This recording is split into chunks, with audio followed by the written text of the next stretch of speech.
Estamos acostumbrados a imaginar la historia como un libro ya escrito y cerrado, como un pasado hecho de archivos polvorientos, fechas secas y monumentos cubiertos de pátina.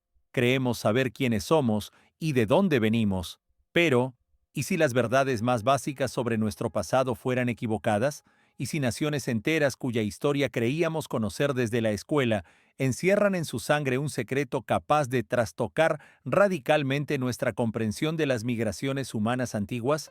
Un secreto que podría obligarnos a reescribir el primer capítulo de la historia de nuestra especie.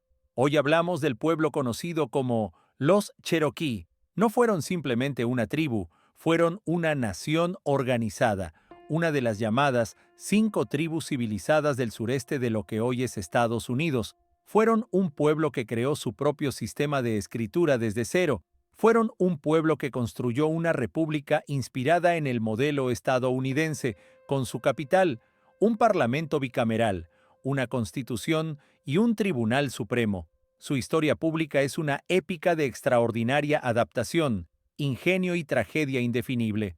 Sin embargo, bajo ese relato bien documentado, han circulado siempre susurros, rumores extraños y teorías que el mundo académico ha descartado como fantasías románticas. Se llegó a decir que los Cherokee no eran lo que parecían, que sus raíces no se limitaban a los bosques brumosos del monte Hangman, sino que atravesaban mares. Durante aproximadamente 2 siglos, esas teorías quedaron relegadas al ámbito de excéntricos pseudo-historiadores y aventureros.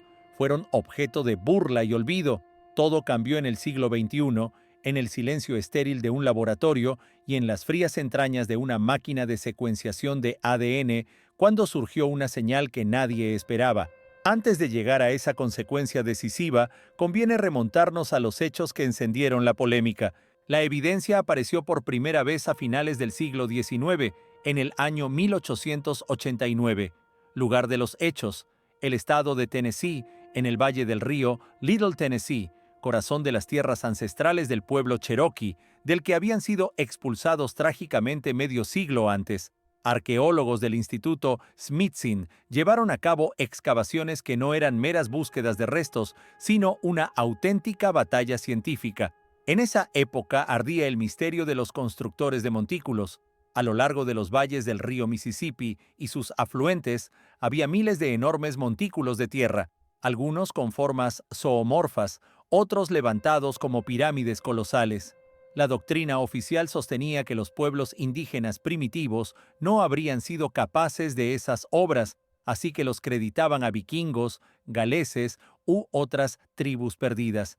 Para zanjar la controversia, el Instituto Smithsonian contrató al arqueólogo Cyrus Thomas con la misión de probar que los montículos habían sido obra de los antepasados de los nativos americanos modernos. En uno de aquellos montículos funerarios, en una capa arqueológica intacta, el equipo de Thomas hizo un hallazgo inquietante. Debajo del cráneo de un guerrero enterrado apareció una pequeña losa plana de pizarra. Medía apenas 11 centímetros de largo. En su superficie estaban cuidadosamente tallados 8 símbolos angulares de aspecto extraño. Thomas, empeñado en refutar cualquier influencia externa, no era especialista en lenguas del Oriente Medio y cometió un error en su informe. Descartó la pista extranjera y atribuyó, sin lugar a dudas, los signos al alfabeto Cherokee, en referencia al sistema que el genio Sequoyah había creado en 1820. La piedra fue depositada en los depósitos del Instituto Smithsonian y quedó olvidada durante décadas, relegada a un cajón de reliquias indígenas. Pasaron muchos años hasta que otras miradas la recuperaron en la década de 1970. Investigadores que revisaban la pieza, aún marcados por la idea de contactos antiguos, volvieron a observarla. Uno de ellos, Cyrus Gordon, renombrado profesor y especialista en lenguas semíticas antiguas, lanzó una afirmación que sacudió a la comunidad científica. Gordon afirmó que la escritura de la piedra de aquel montículo no era Cherokee, sino paleohebreo, la forma antigua del hebreo previa al cautiverio babilónico. Según su lectura, la inscripción decía algo así como: «Para Judea, ha comenzado el caos». ¿Podría un artefacto hallado en una tumba precolombina contener una inscripción en una lengua hebrea antigua? Sería tan desconcertante como hallar un motor a reacción en la tumba de Tutankamón. La polémica estalló. Los escépticos contraatacaron con rapidez. Afirmaron que la piedra era un fraude.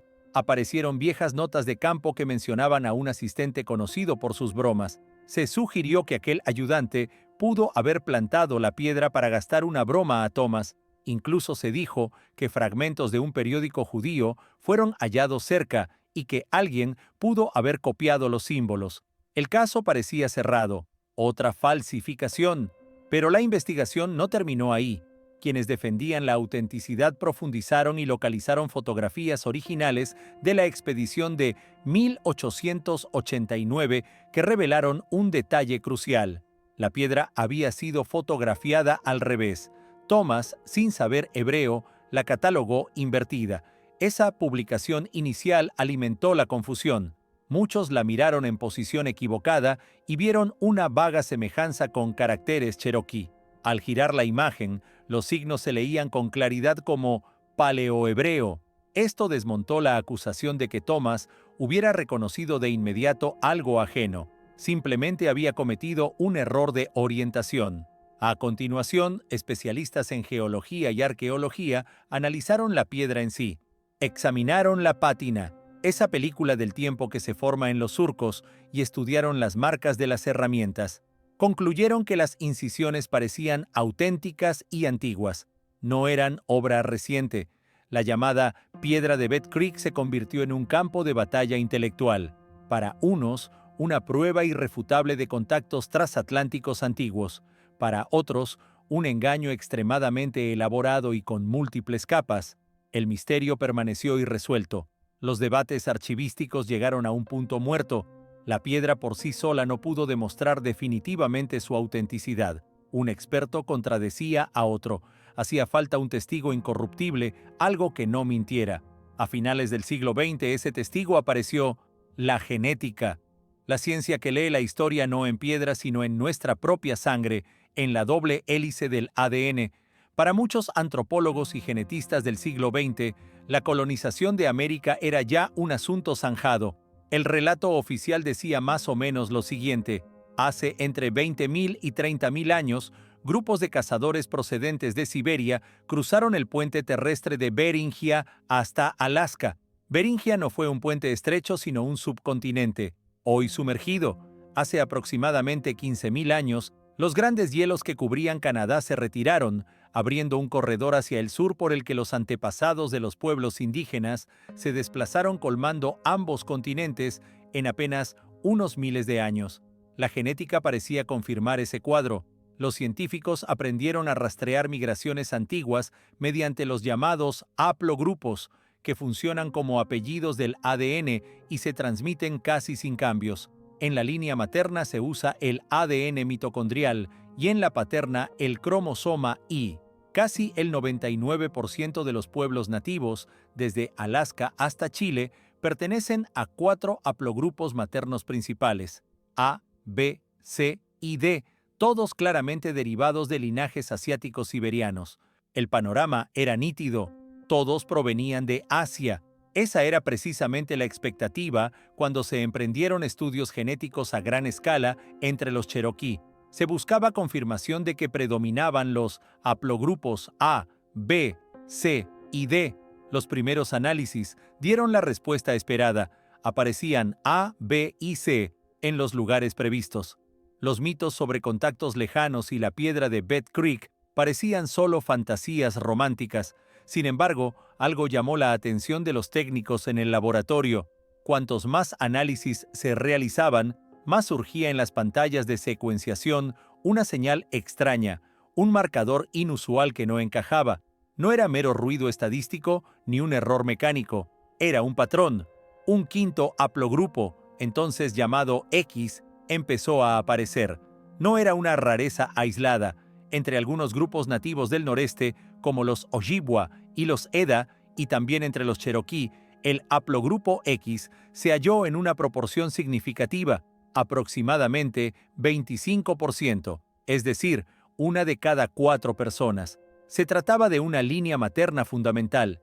El problema era que, mientras que A, B, C y D son típicamente asiáticos y se encuentran por toda Siberia, Mongolia y Japón. El haplogrupo X casi no aparece en Asia Oriental. Es virtualmente inexistente en la región donde suponíamos que estaban los antepasados de los nativos americanos. ¿De dónde venía entonces? Los científicos consultaron las bases de datos globales e introdujeron el marcador X en el mapa genético mundial, esperando identificar alguna población siberiana perdida. Lo que encontraron fue desconcertante. El haplogrupo X se distribuía en grandes cantidades en Europa, en el Oriente Medio, en el norte de África y entre grupos como los drusos de Israel y Líbano, en el Cáucaso y en Egipto. El mapa del mundo genético se resquebrajó. En un monitor había el perfil genético de un guerrero cherokee de la montaña, en otro aparecía el perfil de un druso del Oriente Medio, y compartían un marcador raro que no se encontraba en Asia. El laboratorio quedó en silencio. Era imposible de encajar en el modelo aceptado. Los partidarios de la teoría de tribus perdidas dieron la bienvenida al hallazgo como la prueba que esperaban. James Adair tenía razón. Proclamaron: la piedra de Bed Creek era auténtica y antiguos hebreos o fenicios habían cruzado el océano y dejado huella genética.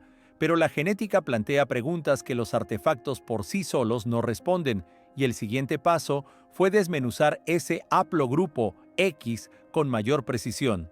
El ADN no es solo un apellido, es un libro que puede leerse con más detalle. Los investigadores descubrieron que el haplogrupo X se divide en subramas, como ramas de un árbol genealógico.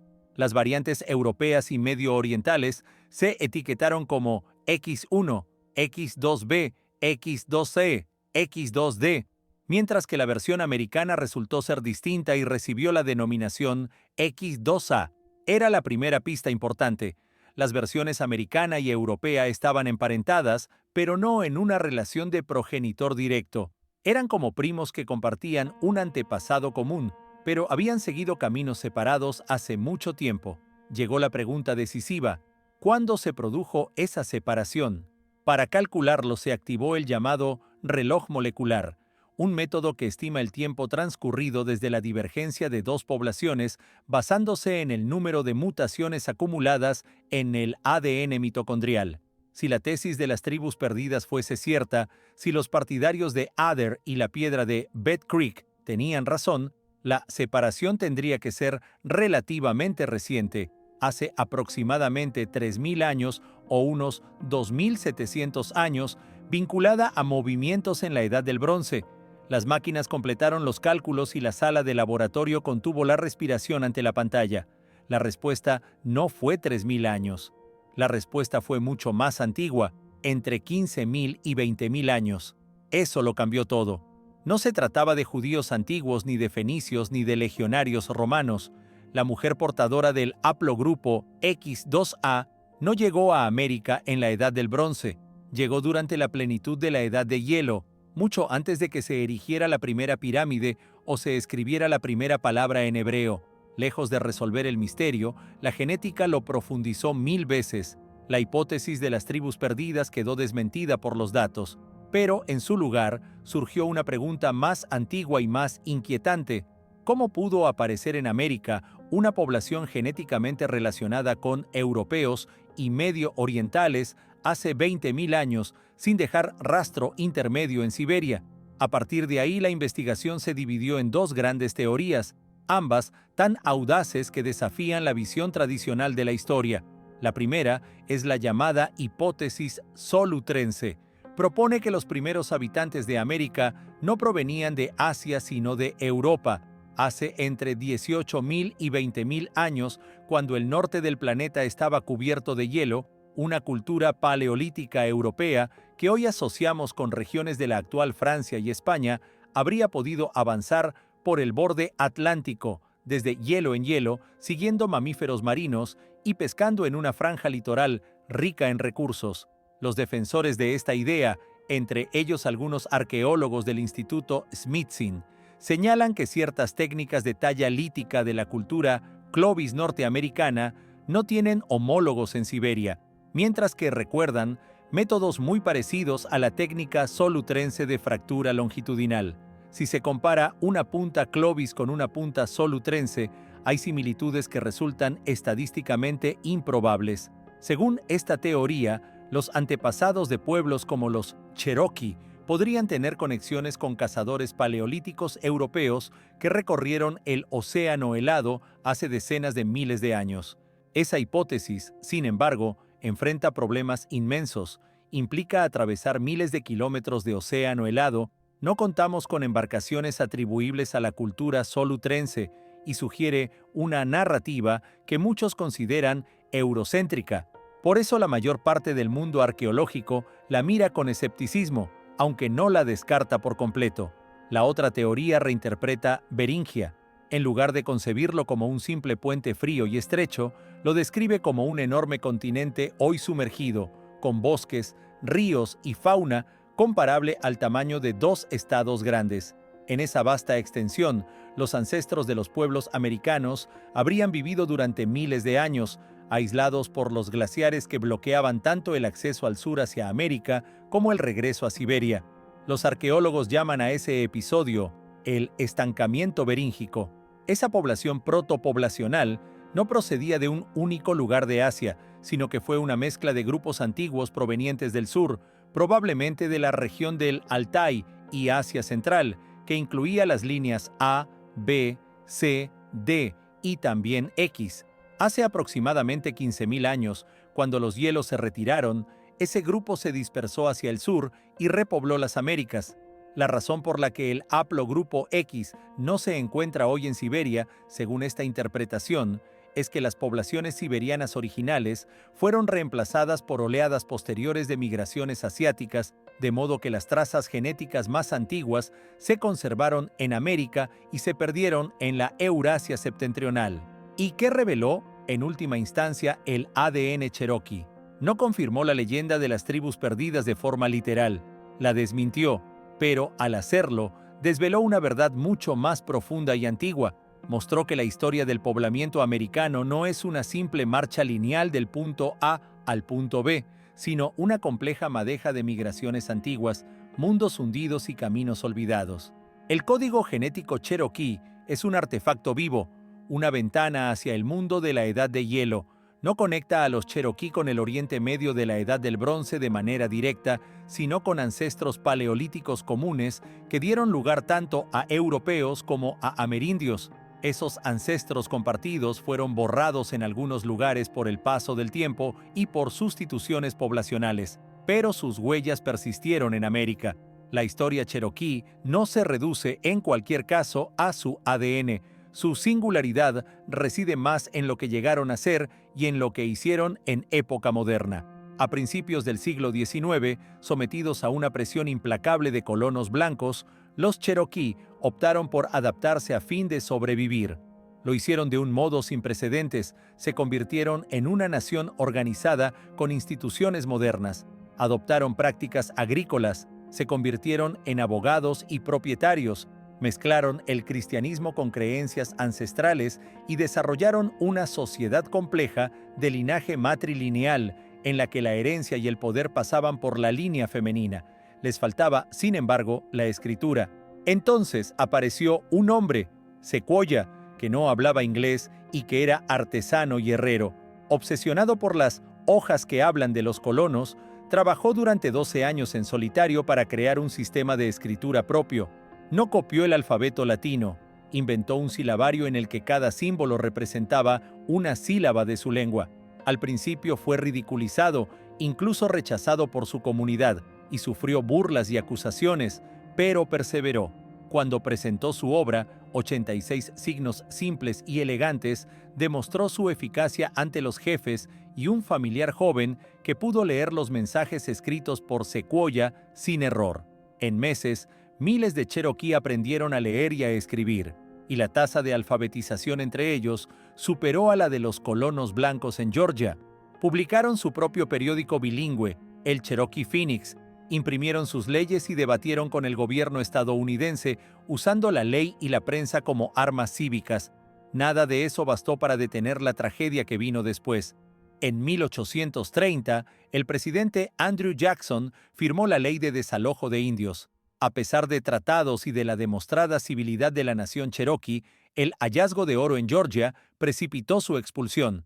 Los cherokee llevaron su causa hasta la Corte Suprema de los Estados Unidos y ganaron. En Worcester contra Georgia de 1832, el tribunal declaró a los cherokee nación soberana, fuera del alcance de las leyes del estado de Georgia. Fue una victoria jurídica histórica, pero la presidencia ignoró la sentencia. El gobierno usó a un pequeño grupo de disidentes cherokee, conocido como el Partido del Tratado, para firmar un acuerdo de expulsión ilegítimo. El rechazo de la petición del principal jefe, que representaba a 16,000 cherokee, fue un desdén político. En 1838, 7,000 soldados ocuparon las tierras cherokee. Hombres, mujeres y niños fueron sacados a la fuerza de sus hogares y hacinados en campos de concentración improvisados. Se saquearon y quemaron casas, granjas, escuelas y la imprenta del Phoenix. Comenzó la marcha al oeste, una travesía de 1,300 kilómetros hasta el territorio indígena en lo que hoy es Oklahoma. Fue en pleno invierno, sin ropa adecuada ni alimentos suficientes. Enfermedades como el cólera, la disentería, el sarampión y la neumonía cegaron vidas a centenas. Los soldados no permitieron detenerse ni para enterrar a los muertos. Los cherokee llamaron a ese trayecto el Sendero donde lloramos. De los 16,000 que partieron, más de 4,000 murieron en el camino. Aún así, la historia cherokee es ante todo una historia de resistencia. Llegaron a Oklahoma, enterraron a sus muertos y empezaron de nuevo. Promulgaron una nueva constitución, reconstruyeron su capital en Tahlequah, abrieron escuelas y reanudaron la publicación de periódicos. Cuando estalló la Segunda Guerra Mundial, cherokee que sirvieron como Code Talkers utilizaron su lengua y el silabario de Sequoyah para transmitir mensajes cifrados, salvando vidas aliadas. Hoy la nación cherokee es una de las naciones indígenas más grandes y prósperas de los Estados Unidos. En resumen, ¿qué nos mostró realmente el ADN cherokee? Demostró que las historias de tribus perdidas en sentido literal son incorrectas, pero también puso de manifiesto que las explicaciones simplistas de la migración humana estaban equivocadas. La verdad es más compleja y, en muchos aspectos, más fascinante que las leyendas.